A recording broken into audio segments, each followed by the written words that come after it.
दोस्तों, self esteem का मतलब होता है कि खुद की नजरों में आपकी इमेज कैसी है। क्या आप आत्मविश्वास से भरे हैं या खुद को दीन-हीन मानते हैं? जिन लोगों को बचपन से ही छोटी छोटी चीजों के लिए क्रिटिसाइज किया जाता है, उनमें हीन भावना आ जाती है। फिर वे लाइफ में आगे नहीं बढ़ पाते। देखा जाए तो सबने ही क्रिटिसिज्म झेला होता है और सबकी सेल्फ एस्टीम निचले स्तर की होती है। इसलिए सभी को अपनी सेल्फ एस्टीम को बढ़ाने की कोशिश करनी चाहिए।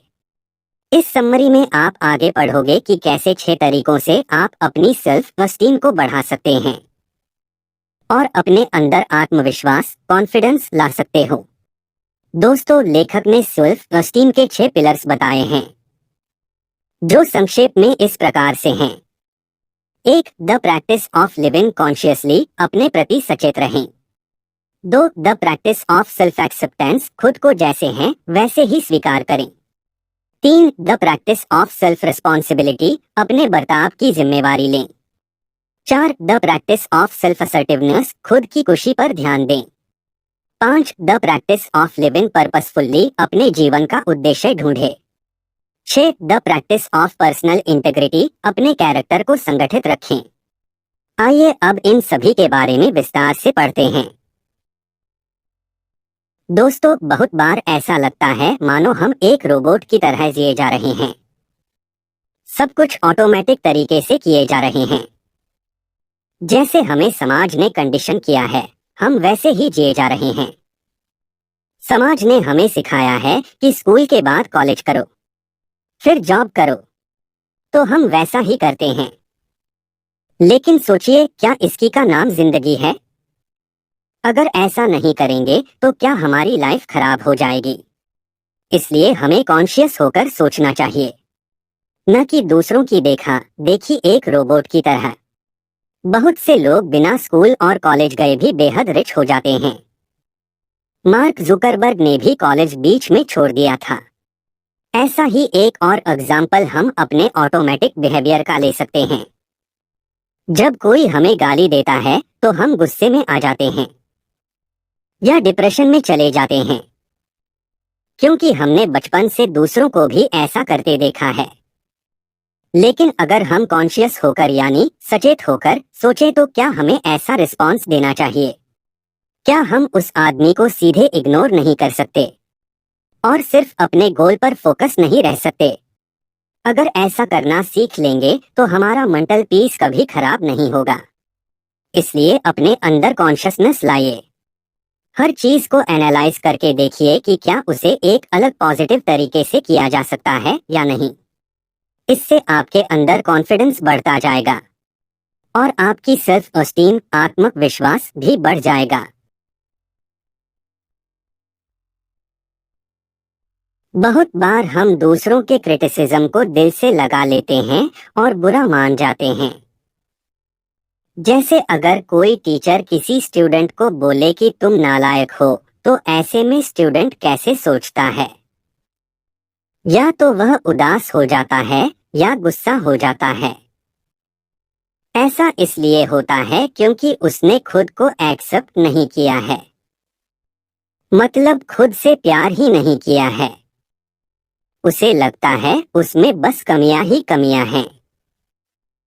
लेकिन इसके विपरीत हो सकता है वह स्टूडेंट अच्छा कबड्डी खेलता हो या घर में माँ की हेल्प करता हो, तो उसे अपने उन ट्रेट्स को खुद अप्रिशिएट करना चाहिए और मन ही मन कहना चाहिए कि मैं नालायक नहीं हूँ, मैं तो बेस्ट कबड्डी प्लेयर हूँ, या मैं अपनी माँ का हेल्पफुल बेटा हूँ, मुझे खुद पर गर्व है। ऐसे ही दोस्तों, आप भी अपनी खूबियों को पहचानिए और खुद को एक्सेप्ट कीजिए। ऐसा करने से भी आपका खुद पर आत्मविश्वास बढ़ेगा। हमें अपने बर्ताव की भी जिम्मेवारी लेनी चाहिए। बेवजह कभी भी दूसरों की निंदा नहीं करनी चाहिए। ऐसा करने का हमें कोई अधिकार नहीं है, क्योंकि हम सब में खूबियां भी होती हैं और खामियां भी। हमें दूसरों की खूबियों के लिए उनकी सराहना करनी चाहिए और खामियों को सुधारने के लिए मोटिवेट करना चाहिए। मान लीजिए किसी पेरेंट्स को बच्चे को ज्यादा पबजी खेलने से रोकना है, तो डांटने से काम नहीं चलेगा, बल्कि पहले उसकी किसी स्ट्रेंथ को पॉइंट आउट करना चाहिए और कहना चाहिए कि देखो तुम हिंदी में कितने अच्छे मार्क्स लाते हो। अगर ऐसे ही दूसरे सब्जेक्ट्स में मेहनत करोगे तो लाइफ में कहाँ पहुंच जाओगे। साथ ही बच्चे का खेलने का टाइम फिक्स कर दें और उससे पूछें कि ज्यादा मोबाइल यूज करने के क्या नुकसान हैं। इससे बच्चा खुद ही नुकसान के प्रति सचेत होगा। इससे जुड़े आर्टिकल भी आप उसे भेज सकते हैं। इस तरह प्रॉपर कम्युनिकेशन से आप किसी भी चीज का हल निकाल सकते हो। तो दोस्तों, ऐसे ही हमें एकदम से किसी की निंदा नहीं करनी चाहिए। अगर सब ऐसा करना सीख जाए तो सारे झगड़े ही खत्म हो जाएंगे। खुशियों का ख्याल रखें। बहुत से लोग जॉब करते हुए अपने से ऊपर वाले लोगों की खुशामद करने लगते हैं। कई बार वे जिन लोगों को पसंद नहीं करते उनकी भी चापलूसी करने लगते हैं, बेशक अंदर से गाली दे रहे हों। इसलिए यह सब न करके प्रोफेशन एटीट्यूड रखें। जिस काम की सैलरी मिल रही है उसे ईमानदारी से करें। अच्छे लोग आपके सिंसियर काम को नोट कर ही लेंगे। ऐसे ही कुछ लोग दूसरों के लिए अपनी खुशी की कुर्बानी दे देते हैं। यह भी गलत है। आप किसी के गुलाम नहीं हैं। सबसे तमीज से बात करें, लेकिन किसी के पैरों में लेटने की जरूरत नहीं है, क्योंकि आपको एक ही जिंदगी मिली है। उसे राजा की तरह जिएं। हम सभी से पूछा जाता है कि आपका लाइफ में गोल क्या है, लेकिन कभी यह नहीं पूछा जाता कि आपका पर्पस क्या है। आप इस लाइफ में क्यों आए हो? क्या सिर्फ गाड़ी, घर और जॉब के लिए आए हो? कुछ लोग गोल्स ही पूरे करते हैं, पर्पस नहीं, इसलिए खुश नहीं रहते। गोल्स शॉर्ट टर्म के लिए होते हैं और हमारी इच्छा को ही पूरा करते हैं, जबकि पर्पस आपकी तमाम जिंदगी के लिए होता है और दूसरों के लिए ज्यादा होता है। पर्पस ढूंढने के लिए यह देखें कि ऐसी कौन सी चीज है जिसे करने से आप समाज में परिवर्तन ला पाएं और उससे आपको खुशी मिले। बहुत से लीडर्स पर्पस ढूंढते हैं। काफी लोग चैरिटी के जरिए अफ्रीका के गरीब देशों के बच्चों की मदद करते हैं, क्योंकि उन्होंने इसे ही लाइफ का पर्पस मान रखा है।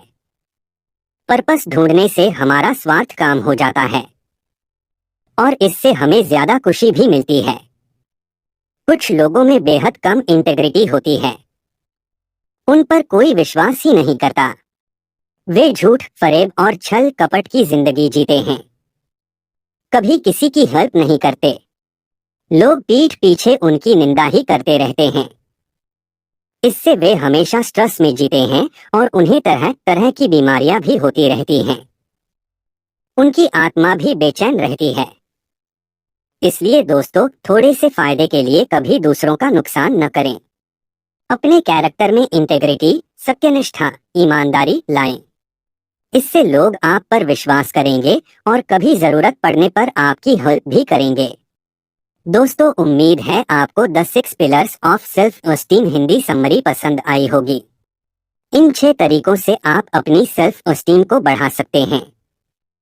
इससे लाइफ में आपको काफी सफलता मिलेगी। वीडियो पसंद आई हो तो वीडियो को लाइक, शेयर एंड सब्सक्राइब करें।